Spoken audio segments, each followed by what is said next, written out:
MCI is going to be having one master session every month, and we'll be touching topics from copyrights, royalties, cue sheets, and everything related to the problems that composers, authors, and creators have. So, if there are any topics which you definitely like to know more about, you can write it in our sheet outside, the arrangement sheet, that these are the topics you are interested in. So, we will definitely cover it in our future master sessions. For today's session, I'd like to thank Ashil and Viveick, who've taken the time out to share their knowledge and experience with all of us. So thank you, both of you, from MCAI and all of us. Yeah, and let's start. Right? Thank you. Thank you, Ashish, for having us. And again, we've been talking for quite a few months now that we need to open this forum for outside members of MCAI as well, and not restricted to just members of MCAI. And like he said, it's going to be a process. So my disclaimer is going to be that after these 2 hours, you're not. Don't think that you're going to walk out knowing everything. You might still have questions, and it's a process. It keeps changing. It's dynamic in nature, and there are always nitty-gritties that are there. I'm going to start the session by briefly introducing myself and my journey, so that you get a musician's perspective of things first, and as we progress, we'll turn the knob a bit and make it slightly more intense with Ashil, because he's a master when it comes to this subject. So yeah, for me, I started. I'm actually a mridangam player, which is a Carnatic percussion instrument. And my first interaction with something to do with the subject was, I was touring with a band called Rajagopalan. This was sometime in 2003. And we were touring, we went to different places in and around Oslo, and we were in Sweden for one of the gigs, where just before the concert, the Swedish radio broadcasters had come to the event. And we got a document which was something like an NOC, and it said that they want to record 5 to 10 minutes of the gig, and there was a fee, for an extra fee for recording. Now that was the first time when I saw. In India, the people just record and they put it wherever they want, so you don't even know that there's something like that, right? Whereas this is my first time that I was like, wow, so that's not free. Although they're recording it for 10 minutes.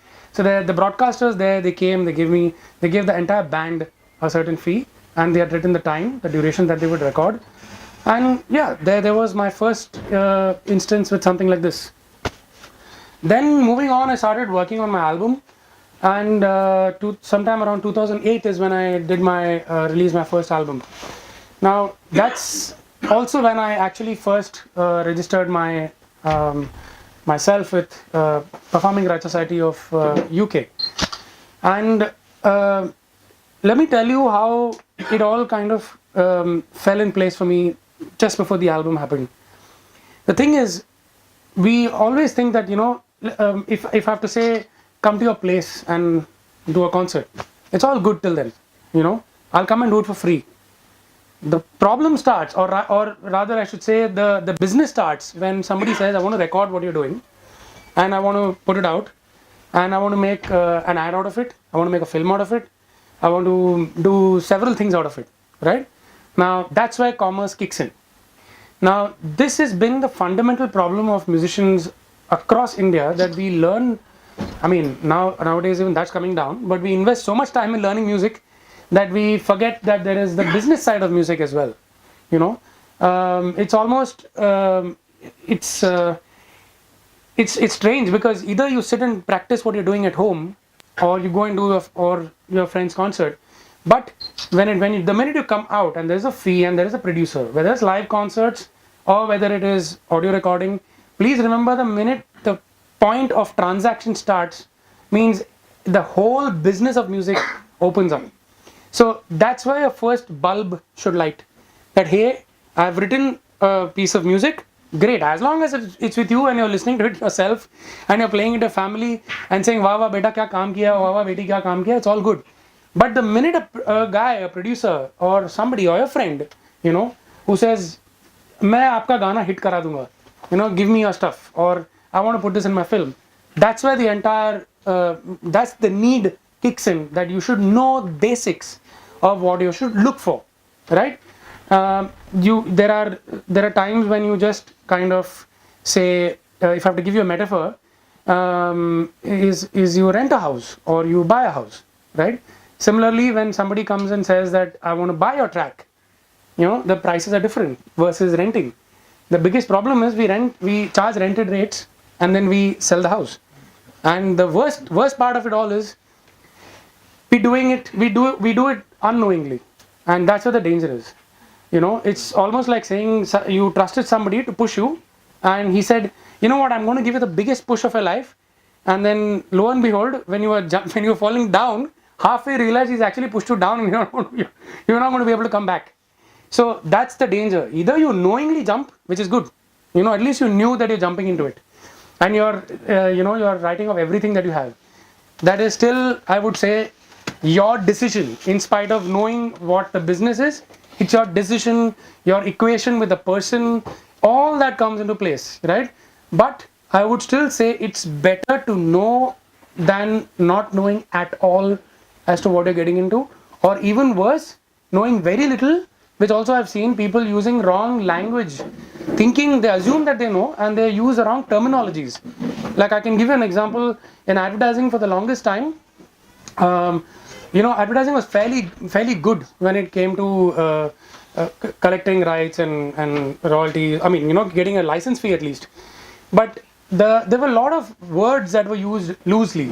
For example, and again, this is a very unique thing to India, where they would do different languages. Like if you see an ad in Hindi, they would do a Tamil, Malayalam, Telugu. It's very unique, obviously, to India, because in no other part of the world you need so many languages. Now, for the longest of time, people knew what they were doing, but they did not know that they were using words like supervision fee. You're a composer, you're not a supervisor. So putting something like you write a license fee over there, which is fine, but you're writing a supervision fee is dangerous. I'm only touching upon this example to tell you that even thinking that you know a little bit is also dangerous.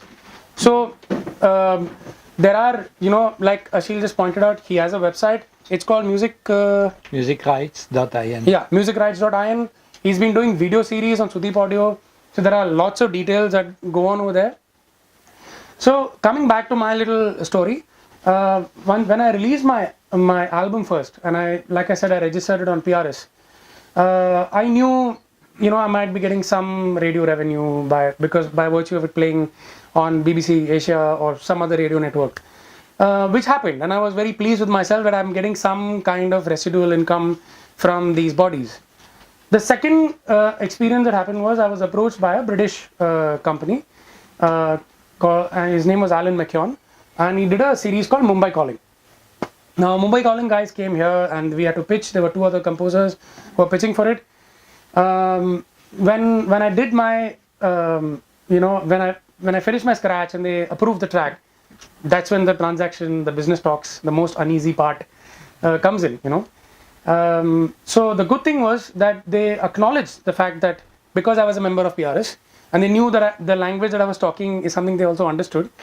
They gave me my rightful fee, which the title track, including they made me do some themes. I can't remember the exact number of themes, and all of it they wanted to buy the rights for.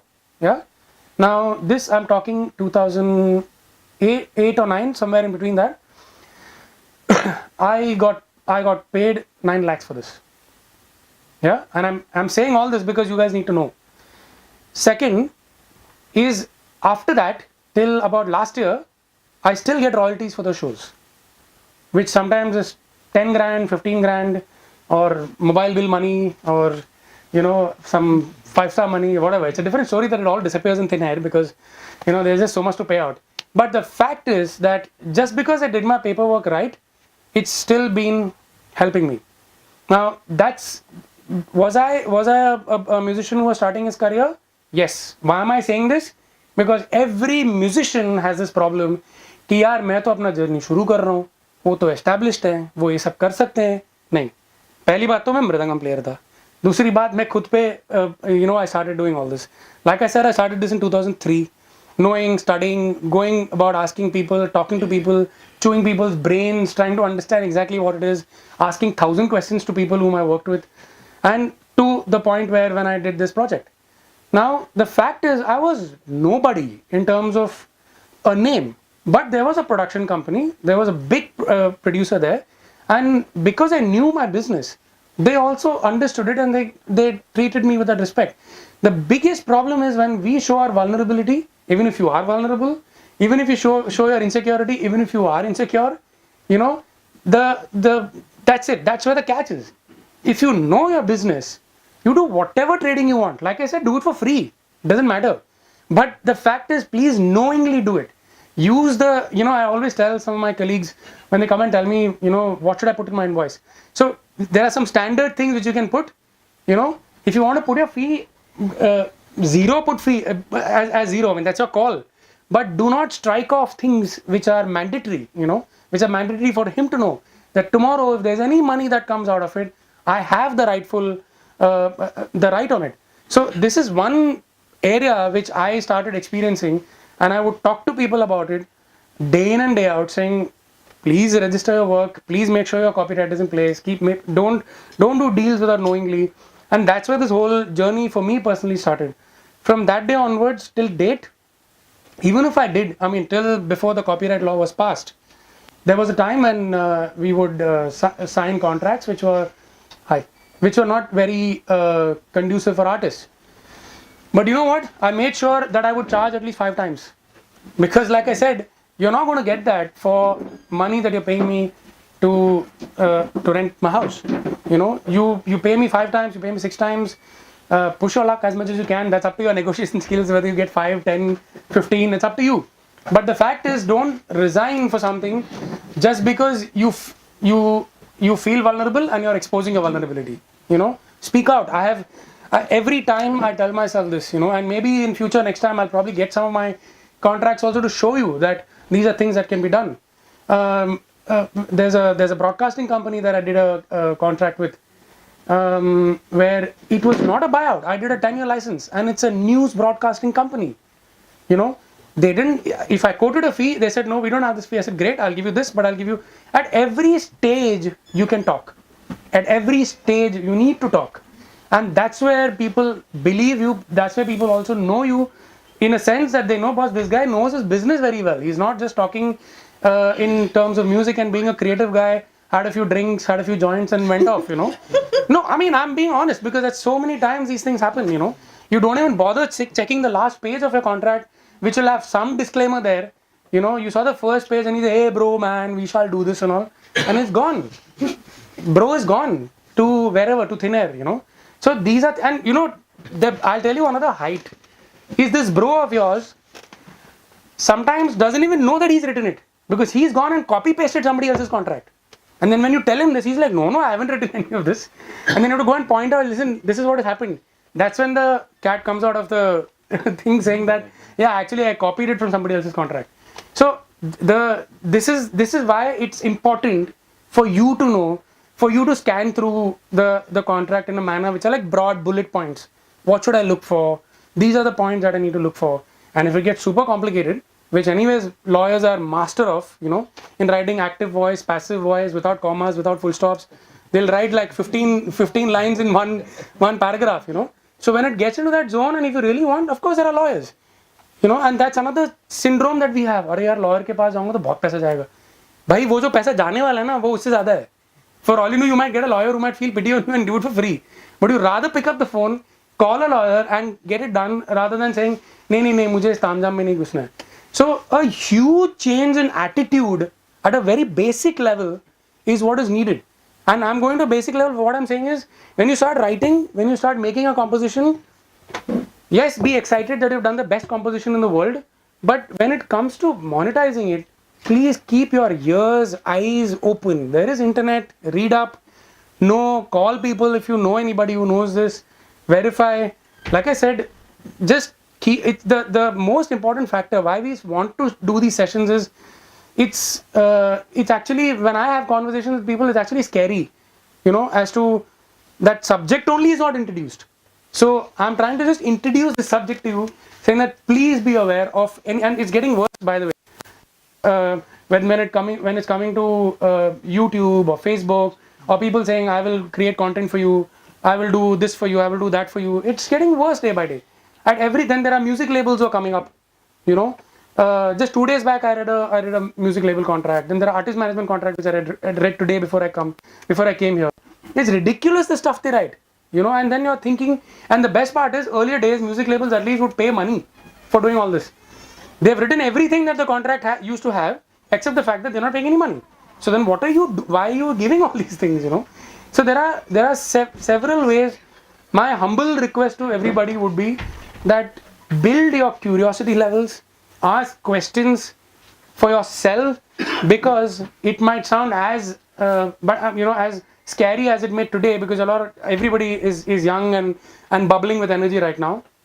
But trust me, this is your pension plan, this is your mutual fund plan, or whatever it is, because we take it for granted that I'm going to be forever creative in life and forever a genius in life and forever I'm going to be making money. I'm sorry, it doesn't happen. And the guys who actually have made it up there and are still sorted are the people who actually did all this, the right kind of paperwork, the right kind of documentation, when the going was good. And that's where the crux is. You might have a 5-year career, you might have a 10-year, and like I said, the worst thing is when you start. Is you say, nahi yaar, mere ko to apna naam banana hai. We've had a guy who had a question like this in one of the AGMs. He's saying that 2 years back I signed off all my rights. Can I go back and get it? So it's like, how do you do that? I mean, you've done it. It's sealed, And why did you do it? You did it because you thought, I want my first break, which is the biggest thing that everybody here is in the city is going nuts about. Now that first break, my question to him was, you got it, right? Finished. That's what you did it for. You traded it for. It's done. Second most important thing is doing cash transactions. That's another strange thing that people have dealt with. That they will do a job, they will do a cash transaction, there is no record of it, and then next thing you know, hey man, my track is playing here, my track is playing there. Okay, clap your hands, because nobody knows who's done this job. Unless you have the guts to say, no, that's my name there, and then you want to go go take a legal proceeding towards it, get into all the complication. Instead, just make your invoice right. Just write the simple things in your invoice. I'm saying it's for your own good.